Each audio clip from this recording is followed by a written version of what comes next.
It's the Prep Zone Holiday Special. Here's your host, Chris Egan.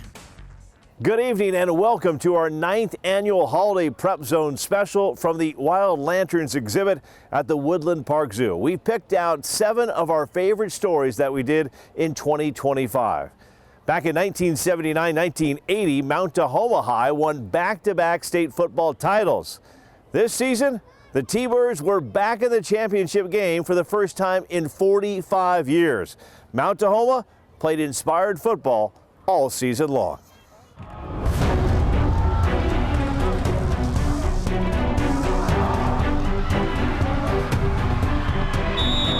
Since arriving at Mount Tahoma, head coach Keith Terry has helped put the T-Birds back on the map. In 2023, Mount Tahoma ended their 39-year playoff drought. In the beginning, we were not good. Coach Terry, he really built this thing from the bottom up. The kids saw that they had something to believe in. And when that happened, right, they just all kind of came together and started producing on the field. Coach Terry built a new culture. His core values: effort, attitude, toughness, togetherness, and brotherhood. To me, there's no other sport like football, right? And it takes a true brotherhood to win a football game, right? Like, you're relying on somebody else to do their job. But this past year, their brotherhood would be tested. I just walked into school and I go to my auntie's class, Miss Kimber, and I just see everybody just sad and stuff like that. And I was trying to figure out what was going on, and I get the news, and then everything just shut down on me. I was very devastated. It was horrible. On April 20th of 2025, 17-year-old Veron Lockett was shot and killed in the Salishan area of Tacoma. The Mount Tahoma football player was set to be a senior this year. He was a defensive star, a bright light that brought heart and hustle to every Mount Tahoma practice and game. He drove everybody to be better every day, and that's just what made him a great player and a great leader. He never gave up. His work ethic always kept him pushing. Veron's future was full of promise, and his presence left a lasting impact on everyone who knew him. After he died, instead of putting our regular numbers on there, we decided to put the 14 on there. So you look to your brother on the side, you'll see the 14 on this side when you look this way, so you'll know what type of timing it is. This is for our brother who passed. Every game, every practice, everything we do is for this guy right here, man. Because, man, that boy worked hard. That boy worked hard, and he loved the game. He loves football. So we make sure we do it for him every single time. 14 on their helmets, 14 in their hearts, and 14 on a fence line that overlooks their field. Do you feel him out there on Friday nights with you? For sure. Every game I feel it. We try to feel his energy. After the game, we shake hands and we go straight to the Cups just to honor him. The only thing we could do is just do it for him by doing what he really wanted, was winning the championship this year, and we're going to do that. What it truly did for us is allow us to truly understand what this is all about, right, and how it's bigger than football. Since that day, it's been some really hard days and dark days for some of our players, but they really vowed to honor him throughout this season. In the 3A state championship game, Mount Tahoma faced off against the defending state champs from O'Dea. This game went back and forth. In the end, O'Dea wins it 21-14. Monty Kohler and the Irish take home their second straight state championship. The wrestling season is underway, and the Orting Cardinals are once again one of the top teams in the state. The Cardinals are also getting national attention. They're ranked in the top 50 in the country. Okay, here we go, ready? 30 miles north of Mount Rainier, Wrestle. You'll find an old gym tucked into the Orting Valley. Let's go, good pace again. Outside, the motto. This place is like another home to me. Good, good, good. Inside, more motivational quotes posted all over the walls. Hey, let's go, make it happen. A game clock from the 50s. But not even a modern-day scoreboard could keep track of all the success produced in this gym. It has built champions and helped the Cardinals enjoy 2 decades of dominance. I love this room. I've been wrestling in this room for years now. I grew up in the junior club here, so I've been wrestling on these mats since I was a little kid, and they have a lot of sentimental meaning to me, so they're pretty special. Since 2005, the Orting High wrestling team has not placed lower than third at the MAT Classic, winning 7 state titles. We've just been blowing that tournament out of the water, so yeah, it's been a lot of fun. Every single year I've been in high school, we've won state, which is I don't think a lot of people could say that. Everyone's just super talented and surrounded by a bunch of really good wrestlers. It's super awesome to be here. Anticipate and you're out. Head coach Jody Coleman says having a great junior program has helped build champions. There's also talent in every corner, and they push each other. I think, with some of the leaders we have, the other kids see that those kids work the hardest every day, and so they start to emulate that. We're in here grinding every day, making each other better. I mean, iron sharpens iron, I just love the discipline that goes into it. You put in what you get out, you work hard, and those results show. If you work harder than your opponent, then it shows out there on the mat. Despite all the success, the Cardinals are not about to get complacent. Wrestle! There's always a bigger fish, You got to keep getting better, and if you don't, you're going to get eaten. And for a 4th straight season, the Orting Cardinals won the state team championship. Their 434 points were far and away the most by any team in any classification at the MAT Classic. The high school basketball season is also underway, and once again, this state is loaded with some very talented players. But there's also some people behind the scenes that help make game days special. Here's more from the Puyallup-Rogers rivalry game. The Rams and Vikings have been facing off for over 4 decades. And while the players, coaches, and student sections have all changed over the years, there has been one constant. A legend at this school, unlike any other legend. I can't think of anyone who is more encouraging and more supportive of our players. Elaine Smith grew up in Centralia, Washington. Her family loved basketball. Her brother Craig won a state title with Detlef Shrimp in 1981. We grew up hearing stories about basketball. I just think it's such a team game. It's fast-paced. It's fun to watch. So I've always loved it. In 1983, Elaine was a student at Pacific Lutheran University. She came here to the Rogers High gym one night to watch some friends play basketball.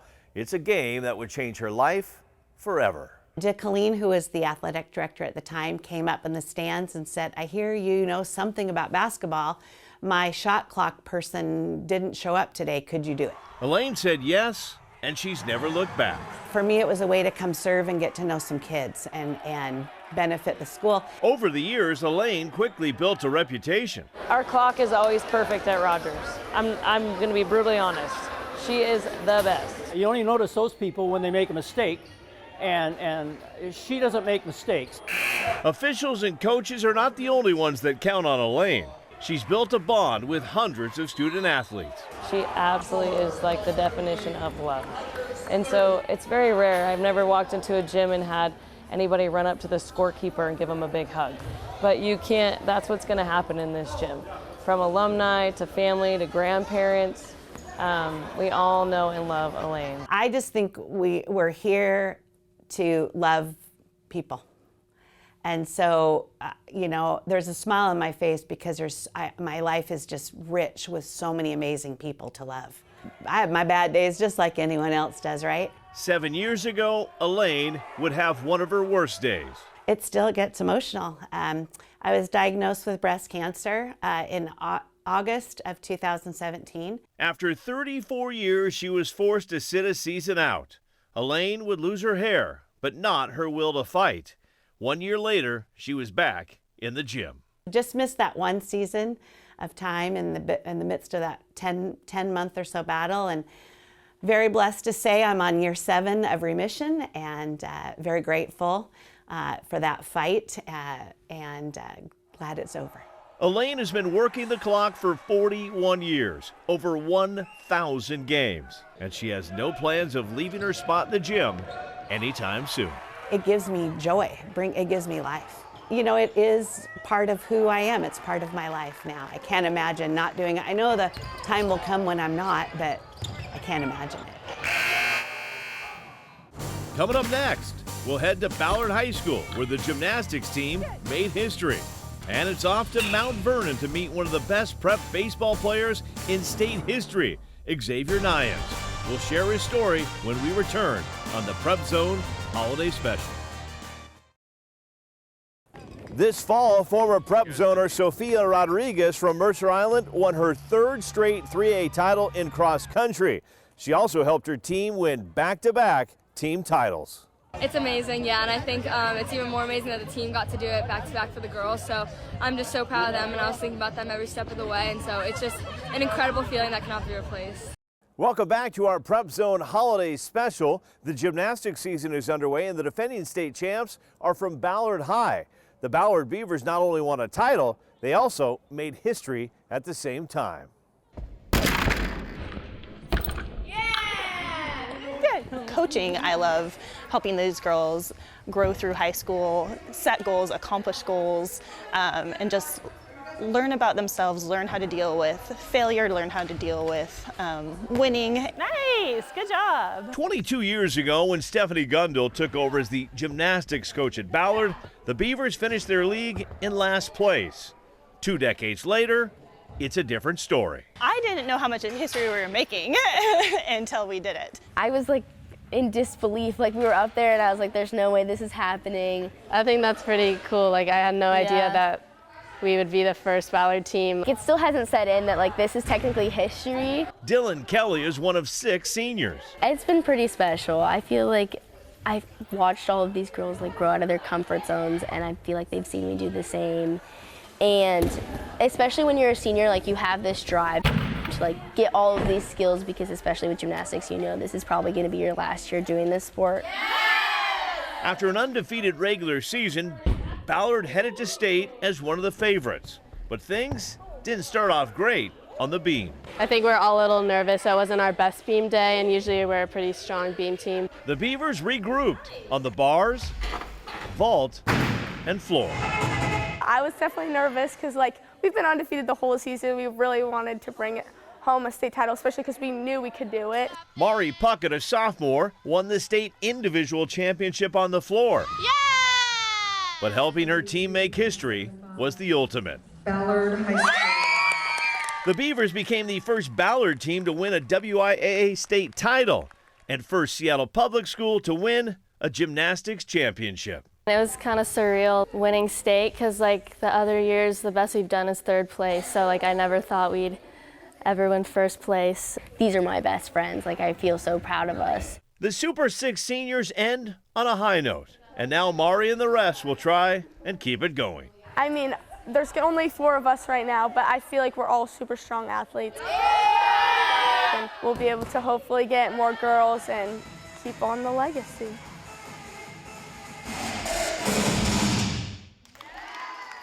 In this year's Major League Baseball draft, Xavier Nyans from Mount Vernon High School was picked in the 1st round by the Houston Astros. But before X bolted for the big leagues, he was on a mission. He wanted to help Mount Vernon win a state title. Let's go!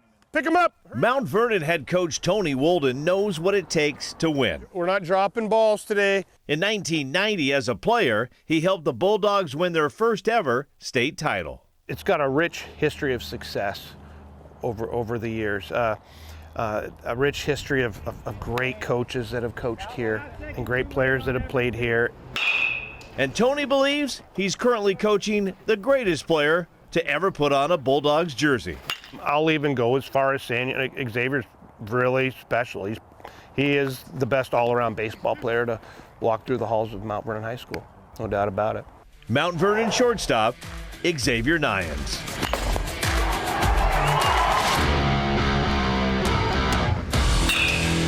Xavier is one of the best high school hitters in the nation. He's the state's #1 high school prospect and the 4th-ranked player in the country. I played t-ball at this indoor facility up at Bakerview, but that was probably my earliest memory as I was 4 or 5 years old, right? So then after that, got into some coach pitch stuff, and after that, the kid pitch, and started playing for Diamond Dogs, the first kind of summer program I played for. Xavier also played basketball and soccer, but baseball is where he found his most success. I was really good at it, so obviously that helped a little bit, but you know, you'd watch TV and stuff. It's like, wow, like this could be me. And that's kind of where I made the decision. During COVID, I worked really, really hard at baseball. Xavier is a legit 5-tool player. He hits for average and power, has speed, arm strength, and a great glove. There's not much Xavier can't do on a field. What does it take to be a good hitter? Just a lot of work, honestly. I got a cage in my barn, and me and my dad would work out in there 4 or 5 times a week during the high school season too. It's like before practice, get in there and hit, get reps in. One of Xavier's favorite things to do in baseball is to hit home runs, and he's hit a lot over the years. Now, behind the Mount Vernon baseball field is the Skagit County Fairgrounds. Now, I've been told that he's hit several home runs that have cleared the dog barn. He's hit these trees several times. He even hit one that hit the pig barn on the bounce. That's nearly 500 feet away from home plate. You've cleared that barn a few times, right? Yeah, I cleared it earlier this year, and I've hit multiple on top of it, but yeah, I've cleared it. Nobody was been injured over there, though. No, everybody's fine. I mean, there's been a couple instances where you're like, heads up, and the ball lands right next to him. Xavier could have left Mount Vernon to go play year-round baseball at top programs in California, Florida, or Arizona. But he wanted to stay and play with his Bulldogs teammates that he's been playing with since T-ball. These younger guys I now play with, like coming into high school, it's like I wanted to take those guys under my wing, and now they respect me a ton, and I respect them a ton as well. Xavier and the Bulldogs face Kennewick in the state championship game. Xavier sealed the deal in the 7th inning. Mount Vernon wins it 14-6. It's their first state title since 1992. Up next, the Prep Zone Good Luck Charm moves from Mount Vernon to Lake Stevens. When we return, we'll meet the top volleyball player in the state.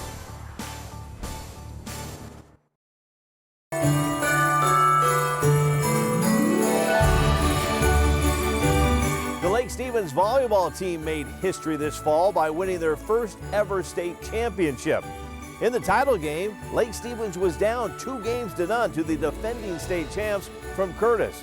But Lake Stevens rallied back to win 3 straight games to take home the title. It was a great way to go out for one of the top players in prep history.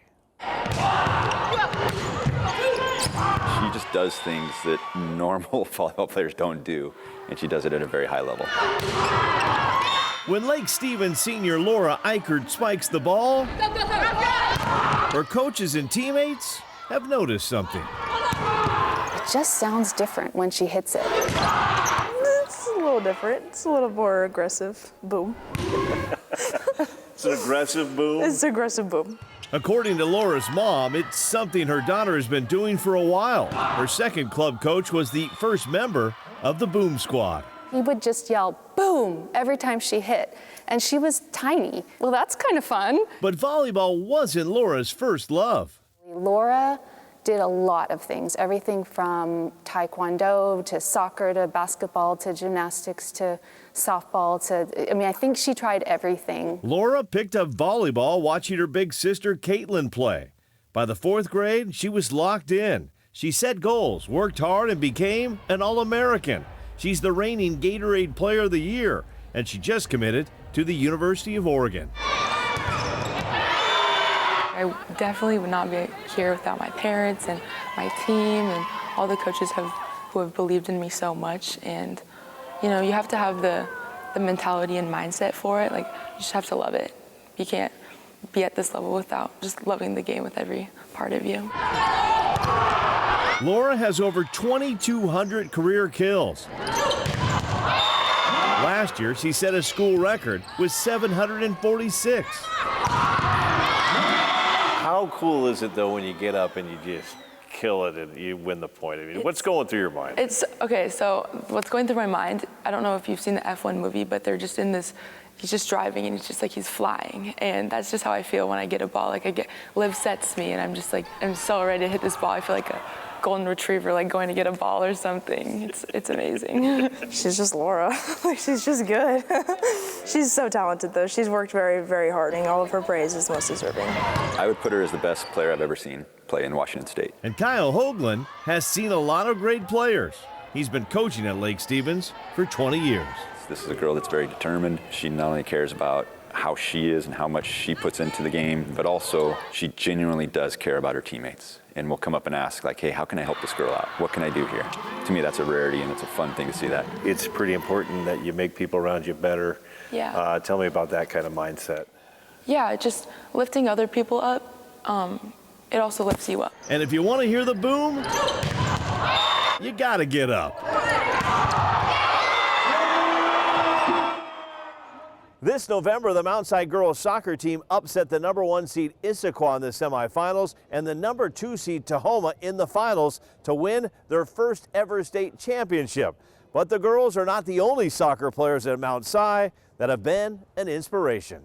Soccer coach Ben Tomlinson has been at Mount Si for 20 years. He's also coached in England and in Japan and says senior Logan Aiken is one of the best goalies he's worked with. In this day and age where you've got to have a goalkeeper that can play from the back and play with his feet as well as save, he's the perfect sort of modern goalkeeper for us. Quick and strong feet. Words that didn't quite describe Logan at a young age. It was a very hard battle. Logan's parents, Shannon and Michael. With the ultrasound, they said, oh, there's a little problem. He has club feet. And we're like, oh, well, that's not a problem because we both had club feet. But we didn't know the extent of the club feet. Club foot is a congenital or acquired defect where one or both feet are rotated inward and downward. Before Logan was born, I actually went to Children's Hospital with the pictures from the ultrasound, and I said, here's what my kid's gonna, he has club feet, what can we do? 6 days after birth, they started casting Logan's feet. He would go in every week, and they would slowly turn his feet out, and they would cast it each week, and they did that for a couple months, and then after that... I had surgery on both of my feet when I was younger. They cut the Achilles and removed some bones. And then after that, it was just, he had to wear this special shoes with the bar all the time, like pretty much 23 hours a day. Logan spent his preschool years in a wheelchair, but when the wheelchair went away, it took Logan some time to adjust. He didn't for a long time, didn't want to walk. He just would crawl around with his arms and drag his legs, and then eventually he just started to walk. And so that's kind of hard to see as a parent. You want them to be able to go play any sport that they want. So when Logan was young, the doctor had a conversation with us about, eventually he might want to do sports. So he's like, you don't want to set him up for failure, so you want to put him in a sport where he would succeed. But he did mention, he goes, so obviously you wouldn't want to put him in soccer. I've always wanted to do whatever I can. So if someone tells me I'm not going to do something, I want to go out there and do it. And Logan did. He tried out for soccer and made a club team. From there on, he just decided that's what he wanted to do, was be a goalkeeper. Logan never liked to share that he had club feet, and it wasn't easy playing through the pain. It was a battle. It was hard, especially at the start. I'd have to come home and ice my feet every day. I'd have to stretch a lot extra, wear ankle wraps, and it was hard to start, but finally got used to it and enjoyed the process. On May 25th in 2024, that pain would turn to joy. I did not sleep much the night before. I was a mess. I was very stressed out. Mount Si faced off against Camas for a state championship. Logan was the starting goalie. Logan was brilliant in goal, and Mount Si won 3-1. It was something undescribable. It was a lot of fun. Great group of seniors last year, and a great way to send them off. It was Mount Si's first ever boys soccer championship. Everyone always talks about leaving a legacy, and that's cool that I can say I'm leaving something here at Mount Si. It's awesome. Maybe there's no pot of gold at the end of this rainbow, but there is a young man that showed us anything is possible. I'd say don't let stereotypes shape where you can go. You can go anywhere where you want to, as long as you work for it and you understand what it's going to take. Some great words of inspiration from Logan and all of our Prep Zone athletes. Well, that will do it for another year of Prep Zones. Thanks again to the folks at the Woodland Park Zoo. Wild Lanterns will illuminate your holiday through January 18th. I'm Chris Egan. Have a safe and happy holiday season.